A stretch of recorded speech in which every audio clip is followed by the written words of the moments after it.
Hello everyone, welcome to our channel K2 maths. आज के इस वीडियो में हम क्लास 12th के मैट्रिक्स चैप्टर की एक्सरसाइज 3.1 के क्वेश्चन नंबर फर्स्ट को सॉल्व करेंगे, जिसमें एक मैट्रिक्स हमें दिया हुआ है जिसके एलिमेंट्स कुछ इस प्रकार हैं 2, 5, 19, -7, 35, -2, 5/2, 12, √5, 1, -5, 17। ठीक, इस प्रकार कुछ एलिमेंट्स दिए हुए। ठीक, और हमको फाइंड करना है the order of matrix and second the number of elements and third right the elements A13, A21, A33, A24, A23। आप A11 क्या है, A12 क्या है, A13 क्या है, इस टाइप को नहीं जानते होंगे, तो आज इस वीडियो में मैं उसको भी एक्सप्लेन करूंगा। फर्स्ट ऑफ ऑल हम लोग जान लेते हैं कि जो ये सीधे सीधे हैं यानी वर्टिकल जो हैं वो हमारे क्या होते हैं, जो हमारे वर्टिकल होते हैं उनको हम बोलते हैं कॉलम, और जो हमारा हॉरिजॉन्टल होते हैं यानी ए वाले उसको बोलते हैं हम रो। ठीक, जो हमारा कॉलम होता है उसको n से रिप्रेजेंट करते हैं, जो हमारा रो होता है उसे m से रिप्रेजेंट करते हैं। अंडरस्टैंड। अब हम क्या करेंगे, अब हम इसके साथ साथ एक और चीज़ जानेंगे। जो हमारा ए होता है इसको हम A11 बोलते हैं, और जो हमारा ए होता है इसको हम A12 बोलते हैं। आखिर ये आपको डाउट होगा कि आखिर इसे काहे A11 कहते हैं, क्योंकि यह हमारा फर्स्ट रो फर्स्ट कॉलम है, इसलिए इसको A11 कहते हैं। हमारा सेकंड कॉलम फर्स्ट रो है, ये हमारा क्या है, फर्स्ट रो सेकंड कॉलम है, इसीलिए इसको A12 कहते हैं। और इसको हम A13 कहते हैं, क्योंकि यह हमारा फर्स्ट रो थर्ड कॉलम है। ठीक, क्योंकि ये थर्ड कॉलम है इसलिए। और इसी प्रकार इसको हम A14 कहते हैं, इसे A21 कहते हैं, इसे A22 कहते हैं, क्योंकि ये हमारा सेकेंड रो स्टार्ट हो जा रहा है और कॉलम क्या है, फर्स्ट है। ठीक, इसलिए ऐसे कहते हैं। और ये हमारा A23 हो गया, ये हमारा A24 हो गया, इसको हम बोलेंगे A31 बोलेंगे, इसको बोलेंगे A32, इसको A33, इसको A34। ठीक, कुछ इस प्रकार से आप लोग A11, A22, A33 का मतलब समझ गए। अब हम आइए क्वेश्चन पे आते हैं। क्वेश्चन हमारा क्या है, पहला क्वेश्चन हमको क्या फाइंड करना है। पहला क्वेश्चन हमको दिया है द ऑर्डर ऑफ मैट्रिक्स, यानी जो हमारा ये मैट्रिक्स है इसका ऑर्डर क्या होगा। सबसे पहले हम मैट्रिक्स का ऑर्डर जान लेते हैं। अगर कोई मैट्रिक्स है उसका ऑर्डर पूछता है, ऑर्डर जो होता है हमारा, यह हमारा वर्टिकल होता है और ये हमारा हॉरिजॉन्टल होता है। हॉरिजॉन्टल हमारा m होता है जिसे रो कहते हैं, और वर्टिकल हमारा n होता है जिसे हम कॉलम कहते हैं। ठीक, ऑर्डर जानने के लिए हम सिंपली क्या करेंगे, जो हमारा हॉरिजॉन्टल और वर्टिकल कॉलम्स एंड रो हैं उनको एक दूसरे में मल्टीप्लाई कर देंगे। मल्टीप्लाई करेंगे तो m इंटू n हो जाएगा।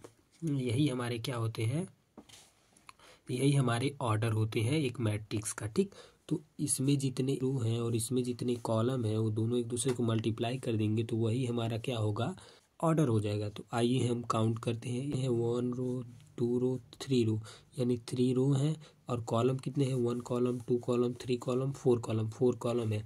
तो हमारा जो ऑर्डर हो जाएगा इस मैट्रिक्स का होगा 3 × 4।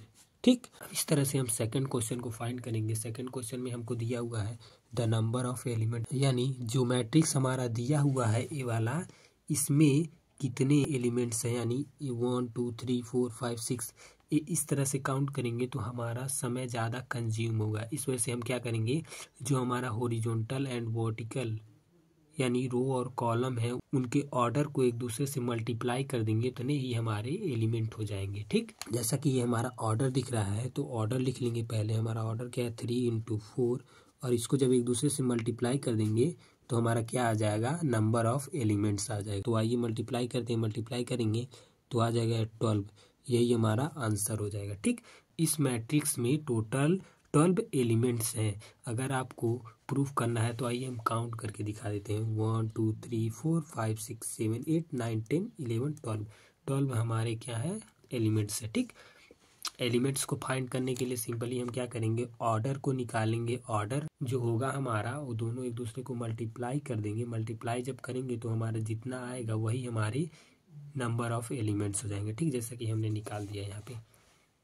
अब हमको थर्ड क्वेश्चन को सॉल्व करना है, जिसमें हमें A13 की वैल्यू निकालनी है, A21 की वैल्यू निकालनी है, A33 की वैल्यू निकालनी है, A24 की वैल्यू निकालनी है और A23 की वैल्यू निकालनी है।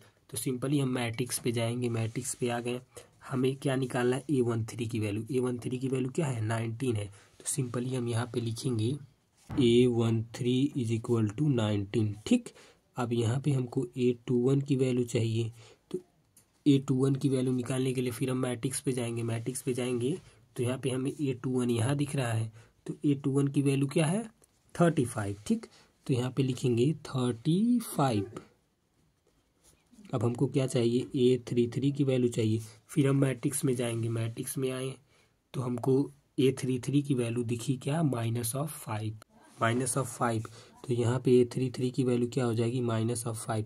फिर हमको A24 की वैल्यू निकालनी है। ठीक, तो A24 पे जा रहे हैं, तो A24 पे जाएंगे तो मैट्रिक्स में आएंगे तो हमें A24 कहाँ दिख रहा है, यहाँ। A24 की वैल्यू क्या है, 12। तो हम सिंपली A24 की वैल्यू क्या लिखेंगे, 12 लिखेंगे। अब फिर हम A23 की वैल्यू निकालेंगे। A23 की वैल्यू निकालने के लिए हम फिर मैट्रिक्स में देखेंगे, तो मैट्रिक्स में देखें तो हमारा A23 यहाँ पे है, यहाँ पे है। A23 की क्या वैल्यू है, 5/2। तो हम सिंपली यहाँ पे लिखेंगे A23 की वैल्यू 5/2। ठीक।